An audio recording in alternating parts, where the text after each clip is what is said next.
வீட்டில் காய்ச்ச பாவக்காய் வச்சு நம்ம ஒரு சிப்ஸ் பண்ண போகிறோம். இதுக்கு வந்து நல்லா வாஷ் பண்ணிவிட்டு தின்னாக அந்த மாதிரி மெலிசாக கட் பண்ணிவிட்டு கொட்டை எடுக்கணும்னு அவசியம் இல்லை. ரொம்ப முத்தின கொட்டையாக இருந்தால் அதை ஒண்டி எடுத்துருங்க. பார்த்திங்கன்னா இந்த மாதிரி தின்னாக நான் கட் பண்ணியிருக்கேன்.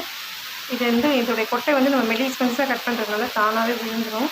அதெல்லாம் நான் வந்து செடியில் திருப்பி வந்து ஒரு அடி இல்லை 2 அடி க்ரோ பேக் எடுத்து நீங்கள் உங்களால் வளர்க்க முடியும்னா இது ஒரு மெலிஸ் பொடி தான், வேர் கிடையாது, அவ்வளோவா லைட்டாக தான் இருக்கும் வேர். நீங்கள் போட்டு வளர்க்கலாம். அதுமாதிரி மஞ்சள் கலரில் இருக்கிற விதையெல்லாம் நல்லாவே வளரும். வந்து இதில் லைட்டாக மஞ்சள் தூளும் கொஞ்சமாக உப்பும் போட்டு லைட்டாக தண்ணி தெளிச்சுட்டு, ரொம்ப தெளிக்கக்கூடாது, தண்ணி தெளித்து ஒரு 5 நிமிஷம் மூடி வச்சுருங்க. அந்த தண்ணி விடும். அந்த தண்ணியை மட்டும் நம்ம நல்லா இருத்துட்டு ஒரு துணியில் போட்டு தொடச்சி எடுத்துடலாம். ஈரம் இல்லாமல் நம்ம தொடச்சி எடுத்துடலாம். எதுக்காக இனிமேல் பண்ணுறோன்னா இந்த ப்ராசஸ் வந்து கசப்புத்தன்மை வந்து கொஞ்சம் நீங்கிடும்.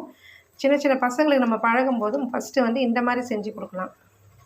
இப்போ வந்து மிளகாய்த்தூள், காரத்துக்கு வந்து மிளகாய் தூள் போட்டிருக்கேன். நான் தண்ணி வந்து கொஞ்சமாக தெளித்தேன் இல்லைங்களா, அதனால் வந்து தண்ணியை லைட்டாக தொடச்சி எடுத்துட்டேன். அரிசி மாவு வந்து நல்லா நான் ஒரு 1/4 கிலோ பாவக்காய் எடுக்கிறோன்னா ஒரு 2 டேபிள் ஸ்பூன் நீங்கள் அரிசி மாவு சேர்த்துக்கோங்க.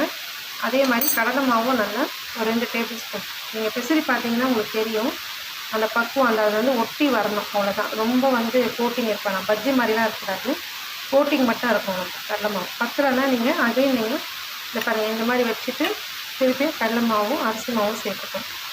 இப்போ இது வந்து ஒரு நம்ம எண்ணெய் வச்சு பொரிக்க வேண்டியது தான். ரொம்ப நேரம் விட்டிங்கன்னா திருப்பி தண்ணி விட்டுரும், அதனால் விட வேண்டாம். இது பெசிரி வைக்கும்போது நம்ம எண்ணெய் கடாயில் வச்சு ரெடி பண்ணிடலாம். பெசிரி வச்ச மாவு வந்து இந்த மாதிரி இருக்கணும், ரொம்ப கோட்டிங்காக இருக்கக்கூடாது. கோட்டிங் இல்லாமல் இருந்தாலும் நம்ம மசாலா பக்கம் போயிடும். உங்களுக்கு வேணால் நீங்கள் கரம் மசாலா, சிக்கன் மசாலா எது வேணாலும் நீங்கள் சேர்த்துக்கலாம். இது ஒன்று ஒன்றா உதுத்தா மாதிரி நம்ம புகடாலாம் போடுற மாதிரி கொஞ்சம் ஹை ஃப்ளேமில், ரொம்ப ஹையாகவும் இருக்கக்கூடாது, லோவாகவும் இருக்கக்கூடாது, மீடியம் ஹை ஃப்ளேமில் வச்சுட்டு நல்லா கிறிஸ்பியாக பொரியிடும், வேகணும். வெந்த பிறகு கிறிஸ்பியாகிடும். இது இந்த மாதிரி டீப் ஃப்ரை பண்ணால் தான் நமக்கு நல்லா கிறிஸ்பியாக வரும். உங்களுக்கு கிறிஸ்பியாக வரலன்னு நினச்சிங்கன்னா ஒரு தடவை எடுத்து தட்டில் வச்சுட்டு ஒரு நிமிஷம் ஆற வச்சுட்டு திருப்பி எண்ணெய் நல்லா ஹை ஃப்ளேமில் வச்சு அதில் போட்டிங்கன்னா இன்னும் நல்லா கிறிஸ்பியாகவே உங்களுக்கு வரும். இல்லை நல்லா டீப்பாக அந்த மாதிரி நீங்கள் ஃப்ரை பண்ணிங்கன்னா கிறிஸ்பியாகிடும் ஒரு டைம்லேயே.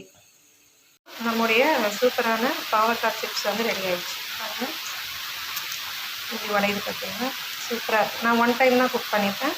கொஞ்சம் சிம்மரு ஹைன்னு வச்சு பண்ணிங்கன்னா 1 டைம்லேயே நமக்கு நல்லா கிறிஸ்பியான பாவக்காய் ரெடி. இது கசப்பு தன்மையும் அவங்களுக்கு தெரியாது. பசங்களை பழகும்போது இந்த மாதிரி பழகிட்டு அதுக்கப்புறம் நீங்கள் வறுத்து கொடுக்குறது இதெல்லாம் கூட பண்ணலாம். நம்ம அடுத்த வீடியோவில் பார்ப்போம். தேங்க்ஸ் ஃபார் வாட்சிங்.